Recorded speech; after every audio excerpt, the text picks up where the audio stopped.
Well, Saints fans, we may have our quarterback of the future. All right, if you don't want to go to that conclusion yet, that is fine, but there's so much to talk about for this first half, which is arguably the most drunk game of the NFL season.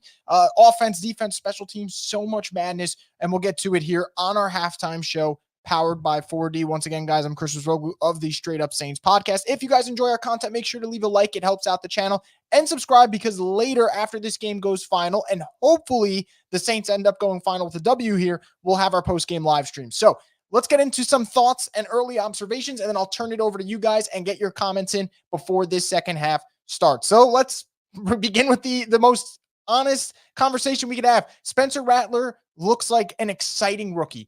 There's been moments where there's misreads. There's moments where the blitzes are confusing him. But when he's comfortable and he's on the rollouts and he's moving out, he's made a lot of great throws on the run. And you see the arm talent on full display. There's a lot of confidence with him. The moment doesn't seem too big. And this is exactly what I hoped he would look like. I didn't know if it would play out this way. But so far, if you were to tell me first half that he was going to go 11 of 17 for 140 yards, a touchdown, and more importantly, no turnovers, I'd sign up for that in a heartbeat. And I think another aspect of it that is so big for Spencer right now that I think is great, a lot of throwaways when the play isn't there. And that's what you want from a rookie quarterback. Don't feel like you have to do everything and let the plays come naturally. So Spencer Rattler, if this keeps up, and we'll see what happens, guys. There's so much football that has to be that's left to be played today on Thursday against the Broncos. So much that's got to go on. But at this rate, watching him play, you start to say, I don't want to see Derek Carr again this season. Like, I would like to see how Spencer Rattler plays with the entire, array of guys coming back from the injury report, just having a longer runway and more time to kind of develop as a starting quarterback. He's been really fun. And I know that's maybe an unfair conclusion to jump to after 2 quarters, but that's the type of conversation we're going to have if he keeps playing this way, where you say, okay, let the rookie play and let's kind of invest the time, and resources into Spencer Rattler. So he's been awesome. He's not the only rookie who's been awesome so far. Bub Means has been a revelation for this team. I mean, Olave goes down with a concussion and you start 14-0 down the drain and then 17-0 and you feel like where's the offense going to come from? Bub Means has been really exciting. 4 catches for 42 yards and a touchdown. And maybe we shouldn't be surprised by this, right? Bub Means and Spencer Rattler have done a lot of work in the preseason together, a lot of work behind the scenes, and there is chemistry there, and there's trust there for Spencer Rattler to go to Bub Means. So Rattler's going to get all the praise, and it comes with the quarterback position and him being, a really talented player and someone that, fans have known since the college days. But Bub Means has been really exciting too, and I wanted to give him a quick shout out as well. I think he's been awesome. So before I get into what you guys have to say, and I'll do that in just a minute, what I want to say, and I think this is quite fascinating to see how it unfolds, defense has had maybe the most Jekyll and Hyde half of football you'll ever see. They have looked terrible at times. They have created big turnovers. Paulson Adebo has done his usual costly penalties and then getting interception. Cam Jordan has interception. Jonathan Abram has interception. And while they are making these big plays, my concern is they're going to run out of bodies, specifically at the safety position. Tyrann Mathieu left the game. Jonathan Abram went down. Will Harris has already been placed on injured reserve. Alontae Taylor's gotten hurt. So they're running out of DBs. That part scares me and concerns me. But the defense has made a lot of big plays, and at least to some degree, that has negated some of the bad they've done. As for special teams, Rashid Shaheed, special teams punt return touchdown, that really flipped the game on its head to turn it 17-10, feel like the Saints are gaining some momentum, and put them back into this. So all 3 phases have had big splash plays. I think this game, obviously, like it always does, comes down to turnovers. But I think with the way this first half has been so chippy, discipline might be what wins this game. There's been a lot of sloppy penalties. For the most part, they've come against the Buccaneers. If the Saints can continue to avoid penalties, maybe they'll be in a good spot. 4 penalties for 45 yards for the Saints. The Bucs have already been penalized 9 times for 60 yards. So stay disciplined. Don't put yourself in bad spots. And if you do that, I think the Saints will be in a really good spot moving forward for this second half. So without further ado, guys, let's get into any comments that you guys have to share here on this halftime show, and we'll go from there. Jacob says, Bub Means is wide receiver 3 from now on. I agree with that. I think he has looked really fun so far in this first half. Yeah, and again, that touchdown throw in the back corner, the back left corner of the end zone, awesome stuff there. Rachel says, he's everything I ever wanted. Hashtag Rattler time. Yeah, I mean, it's feeling that way. Forgive says these refs are 100% against the Saints right now. Also, Chris, Carl looked kind of nervous, shaking his leg after AK scored. Look, this is part of the game, right? I mean, this is The greatest quarterback of all time got his shot because Drew Bledsoe got hurt. And again, this is one half of football. We obviously don't want to jump to conclusions. But Derek Carr is obviously not going to be the future of the Saints. And that's where that makes this situation a little complicated, and where New Orleans is going to have a discussion if Rattler keeps playing well and looks comfortable. And we'll see if he can do that, because I think Tampa Bay, with their blitz packages, found something there at the end of the first half that they'll probably go often to in the second half to see if it continues to confuse Rattler. Then you have the conversation, but it's part of the game for sure. This game is giving me all the emotions. Rattler's unleashed Bub Means. Jacob says Bub Means legacy game. Kaysen says it's the most insane half I've seen of Saints football. Wild half. I mean, to Jerry's point, 27 points were put up this quarter. 27. You only got 15 minutes of football. 27 points. Just absolutely bonkers first half between the Saints and the Buccaneers. The drunkest game of the year.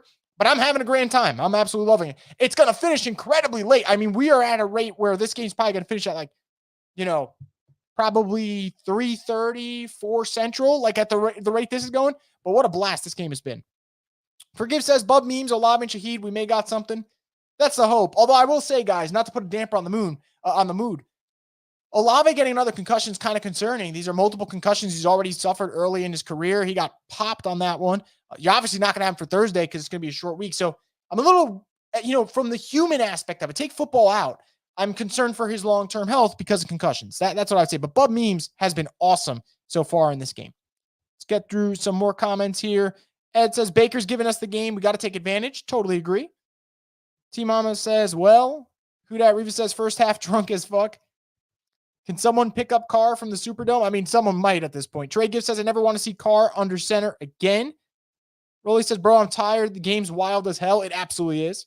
Jacob says, the refs have been horrendous when it comes to player safety today. Yeah, Rattler got hit in the head. Olave obviously got popped. No penalty there. Jonathan Abram goes down and is trying to get a timeout because he's injured, and nothing.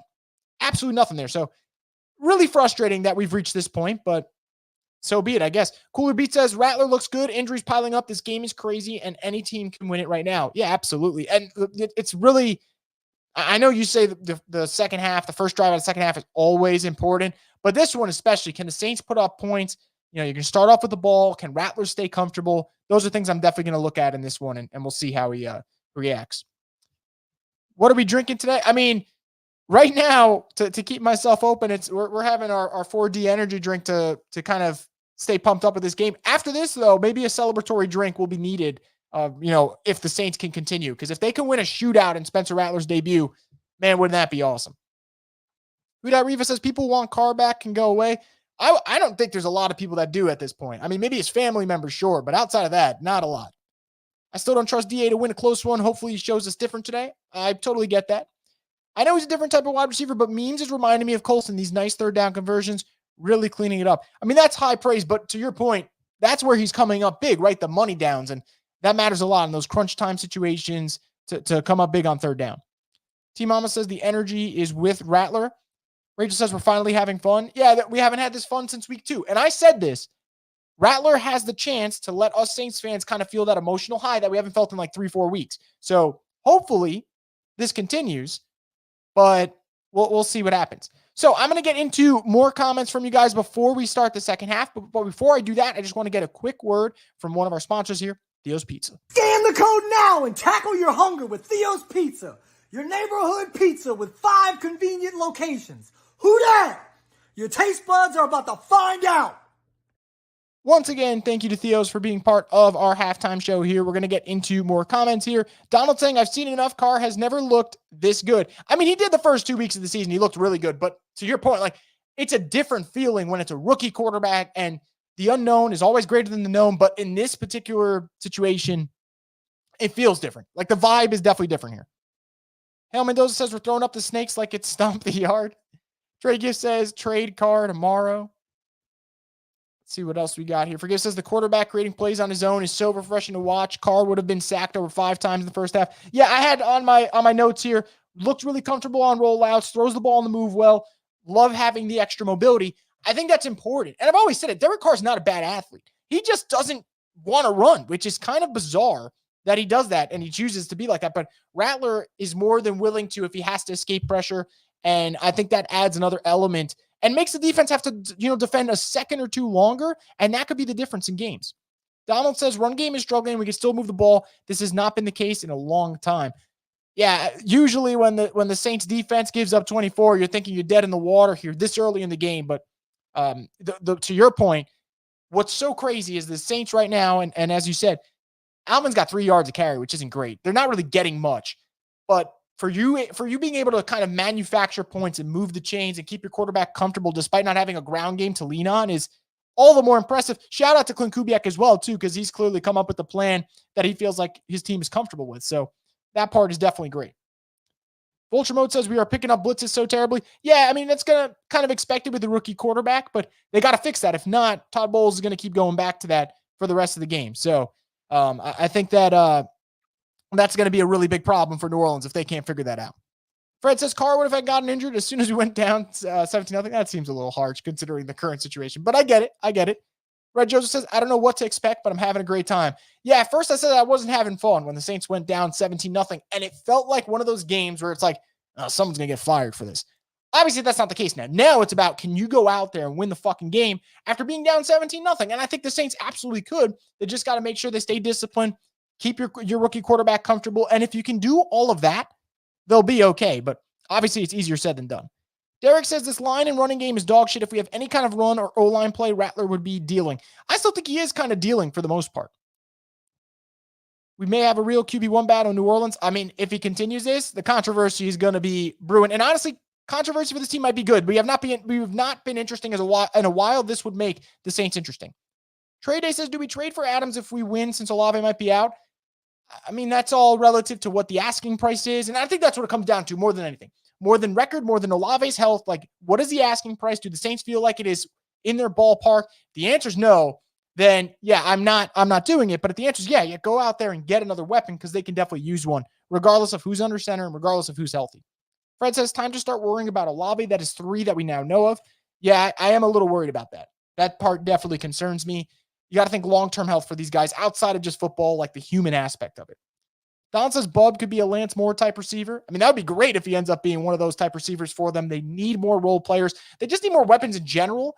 And Bub seems to be kind of living in the moment and taking full advantage. So that part's great. So we're going to get into, let's say, 3 more comments before we get back. Let's see what we have coming up. Margaret says, why do they want to run up the middle all the time? I wish I had the answer for you, Margaret. It's been pretty frustrating that they've been doing that. But that's kind of where we're at. Riva says, Spencer roll out on short yardage, please. I think I'll put it from now. My little prediction for the second half, there will be a long Spencer Rattler run. I just think it's a matter of time before he pulls one and goes there. And then we'll finish here with Jose says, if Spencer looks great and starts for the rest of the season and Saints still miss the playoff, does DA still lose his job? That's a great question. I think record would matter. How does the defense play? I think that matters because Dennis Allen's defense is not playing their brand of football of late. So I think all those things will factor in for the Saints. So that's going to do it, guys, for our halftime show here. The second half is about to start. Just want to remind you, we're going to do our post-game live stream here at Brew Crew Media, so make sure to subscribe, like this video, and also hit the notification bell so you get alerted for when we go live, and we will get every single comment, suggestion, thought, anything you guys put in the chat, we'll pull it up for our post-game live stream. So we'll be back in a little bit here on the Straight Up Saints podcast, the destination for the Who Dat Nation.